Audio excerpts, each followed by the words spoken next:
Hello and welcome to the deep dive. I'm delighted to say I'm joined with a very young Josh Williams today.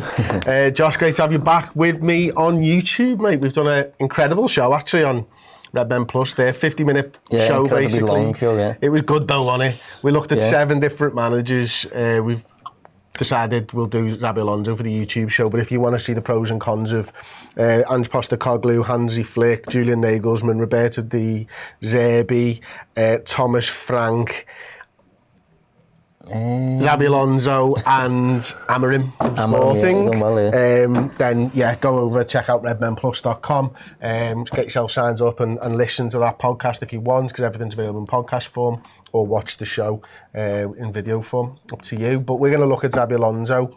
And so I suppose like loads of people have done Xabi Alonso tactics videos over the last few weeks on YouTube and stuff, so we're going to do something a little bit different here. I want to just get your overall feelings on, you know, what we normally do on the deep dive is we look into the data and the analytics. How do you do that when you're trying to look at a manager? It's hard. I think I said to you earlier, didn't I, that like when it comes to assessing managers, I think generally managerial analysis is not really that good. And I think that stems from like, you end up analysing the team and automatically assume everything the team's doing is the manager, and that's exactly what he's going to do at your club. But it's not always the case like that. Ian Graham, Liverpool's outgoing director of research, I think he went last season, didn't he? He said that assessing managerial impact, managerial performance is the holy grail of analytics, and that's because it's quite hard to do. It's how do you determine what a manager is responsible for, and what the players are responsible for, considering the manager never kicks a ball or makes a save. So it is generally really difficult to do. I think you can do it in terms of assessing style, you know, managerial style, but in terms of assessing what's this guy worth, you know, what's the impact he's having on this team's points total or whatever, the number of goals this team's scoring, the number of goals this team's conceding.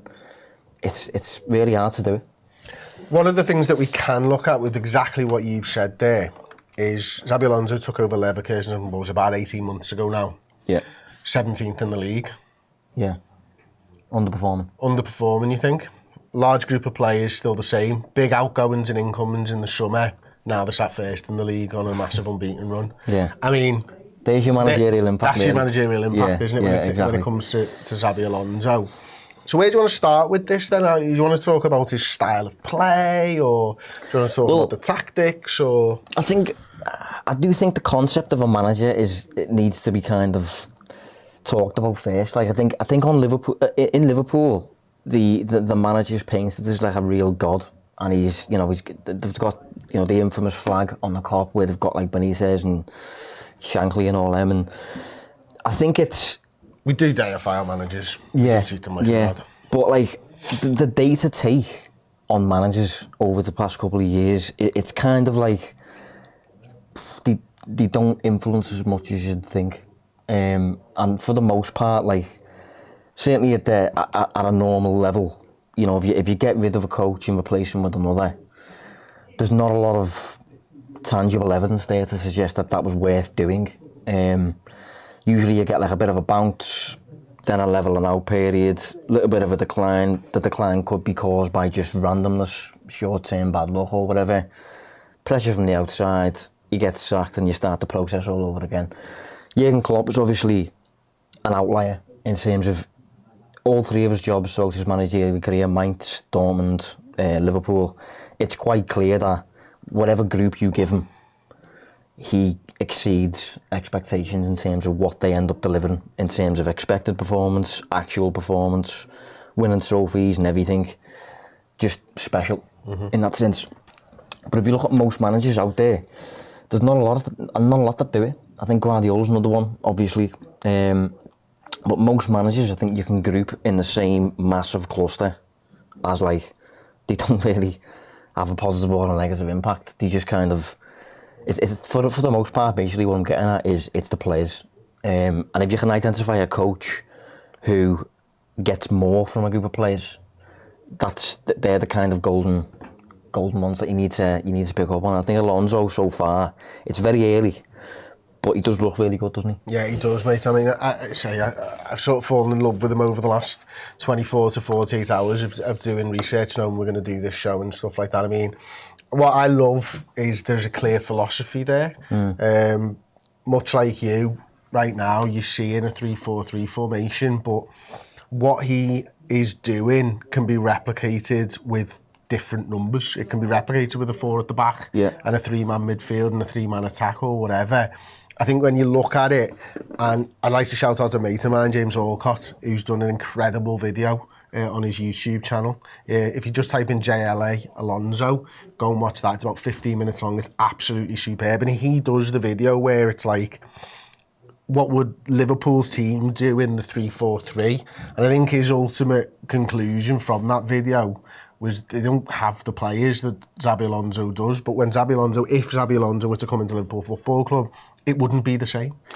And it's that, is he versatile enough to be able to get the most out of the Liverpool players is the big question. Well, this is the crucial element that we need to touch on before we start going deep on Alonso's time at Leverkusen. There's a clear difference between tactics and principles, basically. And I think your principles are what remain throughout your career. You never really deviate from them. That's your philosophy, regardless. And your tactics are determined by the players that you've got at your disposal. So his 3-4-3 is brilliant, and we're going to look at the numbers that his 3-4-3 has delivered in the Bundesliga. But I think personally, if he was to come to Liverpool, I don't think he's bringing the 3-4-3 with him. I think he's probably looking at his new group, seeing what they need, and I wouldn't be surprised if he stuck with 4-3-3, but just started to integrate his own principles in comparison to Klopp's, and they are different. So what are those principles for you then when you look at Xabi Alonso's Leverkusen side? So I think if you look at Alonso's Leverkusen, they're definitely different to Liverpool in the way in which they play. So first off, this is the first viz that we'll get up here. So this is just very basic passes completed per 90. Title, by the way. Yeah. And this is Europe's top 5 leagues this season in league competitions only. As you can see, Leverkusen, that's ridiculous, you know. That's like, you know... There's a gap to City. Yeah, which is saying something. You know, Pep Guardiola is ball obsessed. It's constant dominance, very slow and all that stuff. Leverkusen complete more passes per 90 than Manchester City do. PSG, Brighton, Bayern Munich, Real Madrid, you know, Liverpool somewhere in the middle there. That's the top 20, by the way, I think, in Europe's top 5 leagues. So Leverkusen quite clearly really dominant when it comes to the ball. They're also top for passes attempted, by the way. So it's not just a completed thing.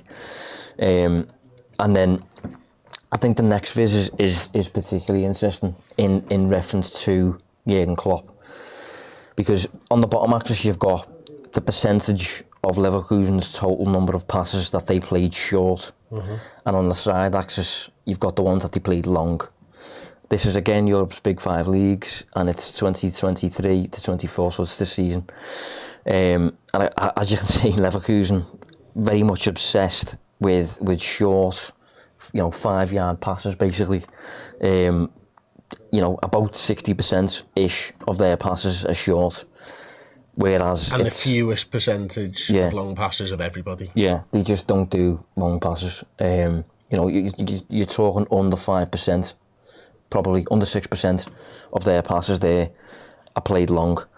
And again, if you compare that to a Liverpool, who are on there somewhere, are they on there? I can't see them, to be honest. Well, Liverpool, off the top of my head, from memory, are around Nottingham Forest, in the sense that they basically have a mixed bag. I think that's what we've loved about Liverpool, the ability to mix it under Klopp, the ability to be really practical if necessary. But Leverkusen under Xabi Alonso are really, you know, controlling 5-yard short passes, methodical. And for me, that's a principle. That's not something that would change too much if he came to Liverpool, in my opinion. Like, I think his tactics definitely would, but that feels like something that is philosophical for him. And I think he would encourage Liverpool to start playing like that. Now, is that a good thing in your head? Do you know what I mean? From a Liverpool fan's perspective, is that a Liverpool style of play. It's not Liverpool's style of play, and it hasn't been for a long time. I don't think it comes naturally to watch a Liverpool side that plays like that. But then, one thing that might be comparable in this scenario, so I'll give you an example, and I'll try and use the tactics board if I can as well. Obviously, you see the way that Xabi Alonso uses the 3-4-3 formation. Now, these guys are essentially his wing-backs, aren't they? Now, Leverkusen like to sort of go with Frimpong over here on the right-hand side. Now, one of the beautiful things of Liverpool is that ability to go vertical from defence to attack. Right? Now, we might use long passes to do that. Frimpong can do a lot of that work in the same way that Doku might for Manchester City. He might pick the ball up and just run 20 yards forwards to get that speed into the attack that they're looking at, which means you're not playing a long pass. You've got a dribbly guy over there on the right-hand side who's able to do it. And so there are principles with Xabi Alonso's short passing, etc., but he still has that ability to get the team up the field by creating an overload on the left-hand side, which might then mean the ball over to the right-hand side allows them to get into space. Yeah, I mean, go on. So I think that inherently, no, the short passes aren't what we're used to seeing. But we are a possession-based side, or have moved closer towards a possession-based side over the years under Jurgen Klopp, and I think that's probably Pep Lijnder's influence, isn't it? Yeah, I agree. Yeah, I mean, I think he's definitely more Guardiola than Klopp, Alonso, and I don't think that is a bad thing by any means. I'm just referencing this as in, like, if we think of what Liverpool football looks like, I do think there's a small question mark there as to whether it suits, because I think one of the reasons Klopp's been so successful is he's been able to adequately represent the fan base and the city on the pitch with a style of play that's proactive, bold, forward, practical at times, brave, attacking and all that stuff. That's, spirited. That's what Liverpool is as a city for me. So I think, say for example, if Guardiola had took charge of Liverpool over the past couple of years, I have no doubt that Liverpool would have been very, very successful, obviously. But watching City, it does feel a bit just slow and almost boring. I felt exactly the same about his Barcelona side towards the end. I stopped enjoying watching his Barcelona side. It was all too, what's the word or what's the phrase? It was like watching a fucking lab experiment. You know what I mean? Yeah. Whereas Klopp's Liverpool side was very much swashbuckling, wasn't it? You could get behind it. You knew what you were going to see. But Leverkusen, as I said, this is like the tactical system can change, and I think it will change. But the way in which he plays, I don't think would. It would be relatively slow compared to what we're used to. It'd be methodical, closer to City and Arsenal than what we've seen. But crucially, it is successful. It does work. I think football's kind of going that way a little bit, where it is kind of, you only accelerate the game when it's right to do that. Yeah. I think Klopp's had this amazing ability to, I think he called it recently, organised chaos. That's what it's been for Liverpool. It's been just, it looks like chaos, but it's not. It's not, organised. Yeah, it's planned and that, but, Leverkusen are a lot more methodical, and as I said, it's a good thing for them. There's just a slight question mark there with Liverpool as a club, as a city and stuff, and, like, for example, they've had more, in terms of sequences this season in the Bundesliga, they've had more sequences with 10 or more passes than any other side in the Bundesliga. They've had 467 of them. The next most is Bayern, who you'd expect to be on the most for me, on 412, and then a massive drop to Stuttgart on 342. So it's very, like, it's very, as I said, meticulous, building through the thirds, balls on the floor for the most part. But what I find curious is, if you look at Opta's numbers, their kind of ability to be direct at times is still right up there. Like, they can go vertical. It's not direct. Direct's the wrong word, because they don't specifically go long, but they can accelerate up the pitch vertically quickly, if you see what I mean. Yeah, There's definitely a difference with that. And I think that comes back to my Frimpong point, you know, about having someone who can go forward with the ball at speed. One of the things that I think, the other thing that Xabi Alonso is very good at is there is a complete and utter balance to his team. You know, I've got the figures in front of me, you know, in terms of the right-hand side, they attack down the right-hand side 37% of the time this season, so down the right-hand side here. In terms of the middle, it's 30% of the time, and on the left, 37% of the time. Now, they use Granit Xhaka in a sort of double pivot over on the left-hand side, and is a Grimaldo on the left, and Hincapié's been playing there because the other fella's been out. These are their possession guys. They spring on the right-hand side, and I think sometimes, you know, thinking back to Jurgen's Liverpool, you know, your Trent and your Jordan Henderson and that on the right-hand side with Mo Salah might be the one that you sort of go down, but the burst of pace came from Robbo down the left-hand side. But there is a real balance between where they attack, and they like to go through the centre of the pitch as well, which I find really interesting. Again, I reference the Arsenal game at the weekend. Arsenal took the centre of the pitch away from us, and we struggled. They can attack left, centre or right hand side at the moment. Yeah, well, I think he's shown a real ability to get the most out of what he's got at his disposal. He's obviously getting the most out of his wing backs. Victor Boniface, who was up front for him, when I last checked, he was the only striker in Europe who was averaging more shots per 90 than Núñez was. So Alonso's used to accommodating that kind of striker who basically eats up most of the attack, and you know, it belongs to him basically, and Núñez is similar in that sense.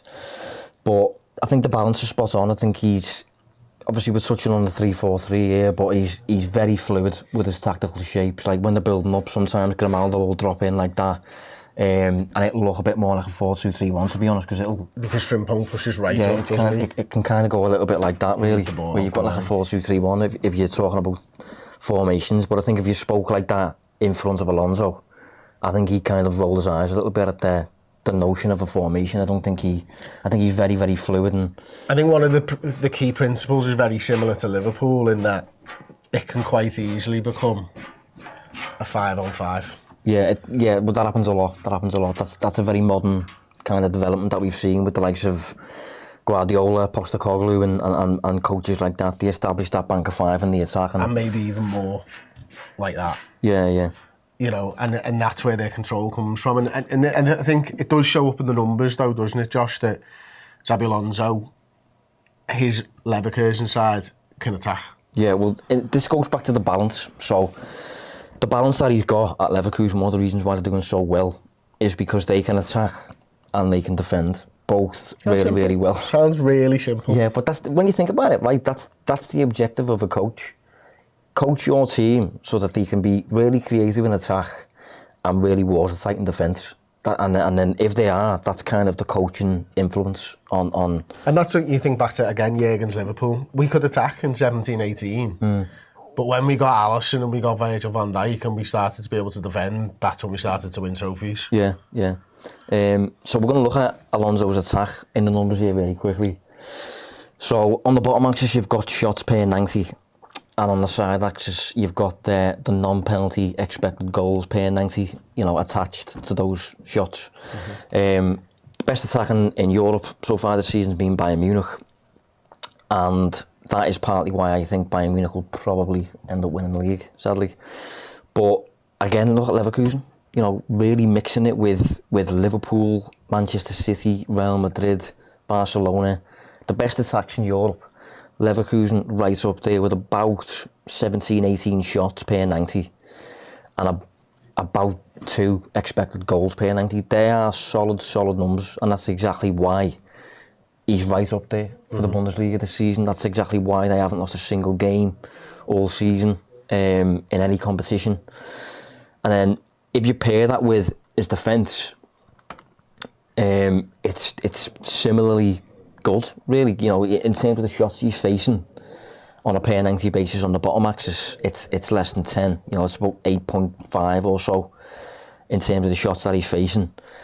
And then the expected goals on the side axis, again, it's about the same expected goals that Manchester City are giving away, which is, you know, Guardiola's defence is ridiculous. It's kind of on par with that, and it's in the conversation with Bayern, Manchester City, Better defence really than Liverpool at the minute in the Bundesliga. So those two combined are why Leverkusen are doing so well in the Bundesliga. Obviously, you can't control everything. You can't control the finishing ability of his players, and he can't really control the saving ability of his goalkeeper. But he can coach his team to be good at creating and good at stopping the opposition. And it looks like they're really good at doing that. So that's one of the reasons why I think he's possibly the next Guardiola. You know, and if that's the case, the Liverpool have to move heaven and earth to get him. Well, touching on what I said earlier about what is a manager? I think a manager is look at the group of players that you've got and determine what to expect from that group in terms of expected performance, expected points, whatever. I think he's exceeding that. Not many coaches do. It'd be nice if he'd been exceeding it for a longer period of time. But is there enough evidence, do you think, to move now? You know, would you want more experience? Some people put more experience. Yeah, you'd want more experience, but if the best man for the job hasn't got the experience, Liverpool probably go for him if he's the best man for the job. That's what it comes down to, isn't it? I think when you think about culturally, does he fit for us? Yeah, he probably does. He's got that link to us.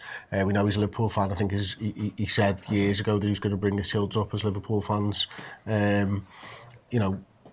He's playing nice, expressive, dominant football, which is something that we want. And it's not, without it being, it's not tiki-taka because of the direct speed of the attacks. Yeah, at times, it's more than just tiki-taka. And I think he's one of those guys who will draw on his experience from Spain, from German football, from his own personal experience, from English football, to create something that works in that sort of environment. And I think that's what he's done right now. I think it's what he'll continue to do, and I think, it's one of those where, yes, there's a risk, but what's the risk versus the reward? If you get the next Pep Guardiola, the risk is worth it. Exactly, yeah. I think that he ticks an awful lot of boxes, really. If you look at his attack that I've just shown there, that is a box ticked. He's quite clearly got that attack flowing and firing. The defence, again, big tick. He's not giving away much on the defensive side at all in terms of how he's coached his players. He's not experienced in the managerial world, but as a person in football, you're not getting much more experience. He's won everything in the sport. He's worked under the very best. Can speak at least 3 languages, including English. Has experience of the Premier League in terms of what to expect from the media and the league and certain stadiums and things like that. I think he's proved so far at Leverkusen, early days, but he's proved that he can improve players. He'll have the respect of all of Liverpool's players as well. Exactly, yeah. I think there would be a backing from the fan base as well.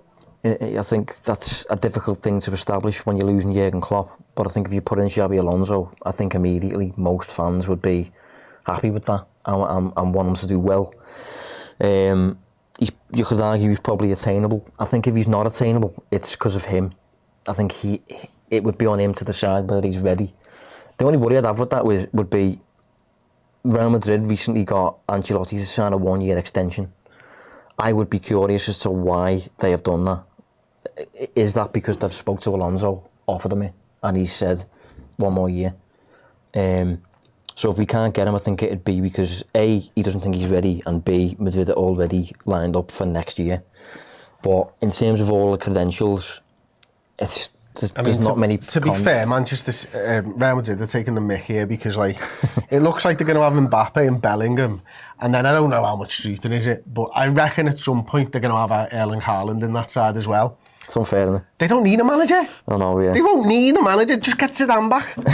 You've got a fella there. Just go and get him. He'll win your European Cup with them 3 playing for you. I mean, give us Xabi Alonso. That's all I'm saying, okay? I know. They got Tchouaméni as well. Yeah, it's a joke. They're an absolute piss take of a football club. I know. Just vultures for every best player in the world. I mean, and they're still playing the R1s as well. I know. They're taking the mick, but listen, one question that we've not really looked at in terms of, we had a little look at his tactics, we've looked at the data. How would he fit in terms of for working under FSG's ownership of Liverpool Football Club? I think he'd work well. I think he seems to have that modern perspective about him. I saw a little video this morning actually about like he's talking about transfers and he's talking about like, you know, collaborating and forward planning in advance, long term stuff rather than being impulsive and panicking almost on deadline day and things like that. And I think he'll have seen the success that Klopp got from working with Edwards and Graham and Ward and all that and the scouts and coming to a common decision as to what's the best decision to make here. He doesn't come across to me, Alonso was the type to be ruled by his ego, who's like, you know, I want this player, I think we need him, and, you know, falling out with people in the process and that. He doesn't strike me as that kind of person. Can you look at a signing that he's made, maybe Granit Xhaka? Possibly, as someone like that, where if it was all ego and all that type of stuff, you probably wouldn't sign Granit Xhaka, but I think maybe, you know, what Alonso saw and what Alonso wanted is making the best of Granit Xhaka's good qualities, because, you know, he was waylaid by Arsenal fans for years for being too reckless and all this type of stuff, but what he's managed to achieve with Granit Xhaka being a hugely important part of this Leverkusen side, would maybe an English manager or someone managing the Premier League might be like, I'm not sure about Granit Xhaka, so Arsenal, whereas he seems to be like, no, Granit Xhaka's the best fit for this club, and he goes and gets him and he's performing at an incredible level. Yeah, and it's worth noting as well, we've been linked with the former Leverkusen sporting director, who's now at West Ham. He was the guy who appointed Alonso, so I think that's quite interesting. A little 2-for-1. I said right at the start, I wouldn't be surprised if Liverpool got a sporting director and a manager to work together. I know it didn't actually happen, but I feel like that's such a big and crucial part of how you manage a football club now, that having two people that are on the same wavelength is really, really important. Yeah, definitely. I think Liverpool kind of got that initially with Graham and Edwards. You know, they worked together at Spurs, then went to Liverpool as a bit of a duo. Now they've left as a duo and are now consulting with clubs as part of a startup called Ludonautics. So I completely agree with you. I think Alonso would benefit from working with, I think it's Steiden, is it? Tim Steiden? That's how you say it, yeah. Well, that's how you say it. How it's spelled. But I think regardless, he comes across as the kind of guy anyway who would get along with anyone, you know. And I think there's very few cons attached to him if you look at him. It is experience. Yeah, it's not even. I don't even know if experience is the word. It's more sample size, isn't it? Like, yeah, maybe, yeah. It's more like you haven't got that much evidence behind him that he is. What's he got? 70 games as a manager? Yeah. A lot of it is a B-team coach in charge of Sociedad, so you just haven't got that much evidence that he's boss. But the evidence that you have got does say he's boss, yeah. But it's just not enough of it. Is he the number one target for Josh Williams? Yeah, probably, yeah. I think he is. Number one target. I do think it'd be really interesting though to see Liverpool adopt that and how fans take to it, because it is still very attractive, proactive, attacking football and that. It's just, on the looks of it, a bit less vertical, heavy metal, direct, practical. It's just a bit more like chess. And seeing that would be interesting, because it felt like Rodgers tried to do that at Liverpool and ended up going a bit heavy metal in his best period, where we were just we blew teams away in 20-minute periods. Well, that's the crowd. It's how the crowd affects a football team, exactly, isn't it? Yeah. And, you know, vice versa. So it would be interesting to see. One thing I will say is that a lot of Liverpool fans like winning, and if Xabi Alonso brings winning with attractive football, then I think it would probably be fine by all of us. Yeah, you almost need to ignore the results that he's delivered, because it's such a low-scoring sport that like results are so fickle, and that can change very quickly. If you look at the process is what delivers the positive results, hopefully, and his process looks really, really good. Is he top of your list? He is now, yeah. After this? Or after the research for this more than after this. Okay.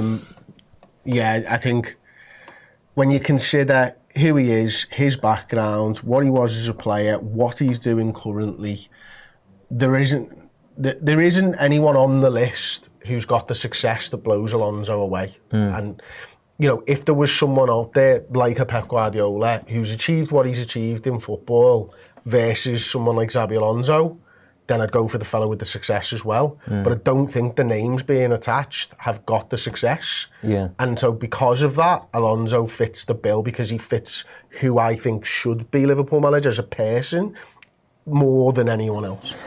I did ask you this off air, I think it was, but if he didn't have a Liverpool past, would he still be top of your list? Because I think from an FSG perspective, the reason they're so keen to incorporate the data is to remove the, what's the word, the kind of nostalgia, you know, the sentiment from the process. And for me, that's the crucial thing. He's still boss without the fact that he's played for Liverpool. I'll answer it in the only way that I know how, is by sitting on the fence. What moves Alonso away from the pack is the Liverpool background. Yeah. He's much closer to the pack without that. He still might be in the lead, but it might be by a nose. Yeah. But that's what brings him apart from it. And I think I've answered your question, so there you go. Yeah, it's an interesting one to think about. It's a good question. It's a very good question. So there you go. That has been the deep dive, looking at Xabi Alonso and why Liverpool might be interested. There's a little bit about his tactics and a little bit about the data side of it. If you enjoyed the show, please like it. If you want to see more from us, then go over to redmenplus.com, sign up. We're doing an extra show there every single week as well. Thank you very much for watching. Josh, thank you very much for joining me. Thank you very much to Aaron producing this one, and I'll see you next time. Ta-ra. Hey, thank you so much for checking out the content today. If you want to get your name in and amongst these wonderful people, then head to redmenplus.com. Join as a Legend tier subscriber. You're going to get free merchandise codes. You're going to get in our Discord, and you're going to get your name at the end of YouTube videos. Yes, redmenplus.com, Legend tier status.